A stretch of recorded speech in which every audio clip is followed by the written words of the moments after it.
నమస్తే, welcome to 9 TV. నేను Priyanka. Social media ప్రపంచాన్ని షేక్ చేస్తున్న ఒకే ఒక్క పేరు కాక్రోచ్ జనతా పార్టీ. అవును, మీరు విన్నది నిజమే. సిజేపీ పొలిటికల్ సర్కిల్స్ లో ఇప్పుడు ఇదే అతిపెద్ద సంచలనం. ఒక చిన్న జోక్లా, ఒక ఫన్నీ మీమ్లా స్టార్ట్ అయిన ఈ కాక్రోచ్ జనతా పార్టీ కేవలం 5 రోజుల్లోనే ఇండియాలోని బిగ్గెస్ట్ పొలిటికల్ పార్టీలకు నిద్ర లేకుండా చేసింది. నేషనల్ లెవెల్లో విపరీతమైన క్రేజ్ సంపాదించుకున్న ఈ డిజిటల్ రెవల్యూషన్ కు ఆదిలోనే ఒక మైండ్ బ్లోయింగ్ ట్విస్ట్ ఎదురైంది. ట్రెండింగ్ లో దూసుకుపోతున్న ఈ పార్టీ అఫీషియల్ ఎక్స్ అంటే ట్విట్టర్ అకౌంట్ ను సడన్ గా ఇండియాలో బ్లాక్ చేశారు. అసలు ఏం జరుగుతోంది? ఒక సోషల్ మీడియా మీమ్ పేజ్ ని చూసి పవర్ఫుల్ పొలిటీషియన్స్ ఎందుకు భయపడుతున్నారు? ఈ డిజిటల్ ఆర్మీ వెనుక ఉన్న ఆ మాస్టర్ మైండ్ ఎవరు? ఇప్పుడు ఈ కథలోకి ఎంట్రీ ఇచ్చిన ఆ లాయర్ ఎవరు? ఈ సంచలన కథనానికి పునాది పడింది మహారాష్ట్రలోని ఔరంగాబాద్ లో. అభిజిత్ దీప్కే అనే ఒక కుర్రాడు ప్రస్తుతం అమెరికాలో హైయర్ స్టడీస్ చదువుతున్నాడు. ఇండియాలో ఉన్న పొలిటికల్ సిస్టమ్ పై, ఇక్కడి లీడర్ల తీరుపై కాస్త వ్యంగ్యంగా, కాస్త ఫన్నీగా ఒక డిజిటల్ ప్రొటెస్ట్ స్టార్ట్ చేయాలనుకున్నాడు. అలా పుట్టిందే ఈ కాక్రోచ్ జనతా పార్టీ. ఎవరు ఊహించని విధంగా జస్ట్ ఫ్యూ డేస్, కేవలం కొన్ని రోజుల్లోనే ఈ సిజేపీ యూత్ లోకి దూసుకు వెళ్ళింది. ఏ సోషల్ మీడియా ప్లాట్ఫామ్ చూసినా #CJP అనే పేరు మార్మోగిపోయింది. దేశంలోని మెయిన్ స్ట్రీమ్ పొలిటికల్ పార్టీల కంటే ఎక్కువ రీచ్, ఎక్కువ ఎంగేజ్మెంట్ ఈ కాక్రోచ్ జనతా పార్టీ సొంతమైంది. ఇదొక పెద్ద డిజిటల్ ఉద్యమంలా మారిపోవడంతో అందరి అటెన్షన్ దీనిపైనే పడింది. కానీ సరిగ్గా ఇక్కడే అసలైన హై వోల్టేజ్ డ్రామా మొదలైంది. ఎప్పుడైతే ఈ party graph sky rocket range లో దూసుకుపోయిందో అప్పుడే legal and political heat start అయింది.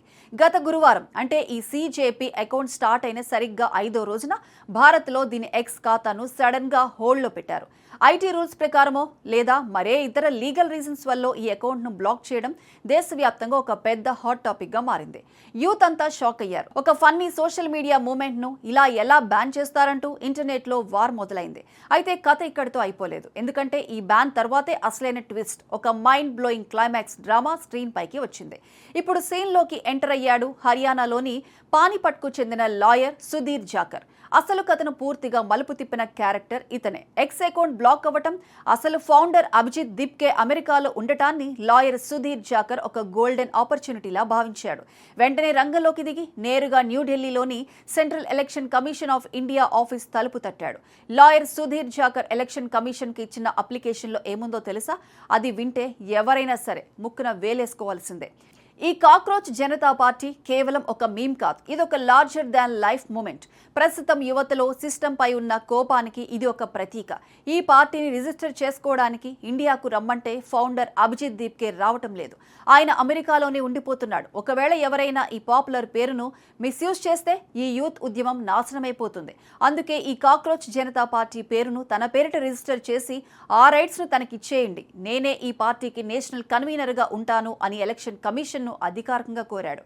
What a twist! సోషల్ మీడియాలో ఫన్ కోసం క్రియేట్ చేసిన ఒక వర్చువల్ పార్టీని ఇప్పుడు రియల్ పొలిటికల్ పార్టీగా మార్చడానికి ఒక లాయర్ లీగల్ ఫైట్ స్టార్ట్ చేశాడు.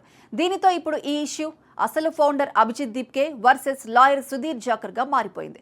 వీరిద్దరి మధ్య ఈ ఓనర్షిప్ వార్, ఈ యాజమాన్య పోరు ఇప్పుడు ఇండియన్ ఇంటర్నెట్ హిస్టరీలోనే మోస్ట్ ఇంట్రెస్టింగ్ అండ్ క్యూరియాసిటీని జనరేట్ చేస్తోంది. మరి లాయర్ సుధీర్ జాకర్ అడిగినట్లు ఎలక్షన్ కమిషన్ ఈ సిజేపీ పేరును ఆయనకు కేటాయిస్తుందా? అమెరికాలో ఉన్న అభిజిత్ దీప్కే దీనిపై ఎలా రియాక్ట్ కాబోతున్నాడు?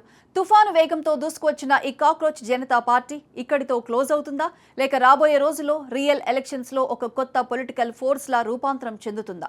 ఈ మిస్టరీకి ఆన్సర్ తెలియాలంటే మరికొన్ని రోజులు వెయిట్ చేయాల్సిందే.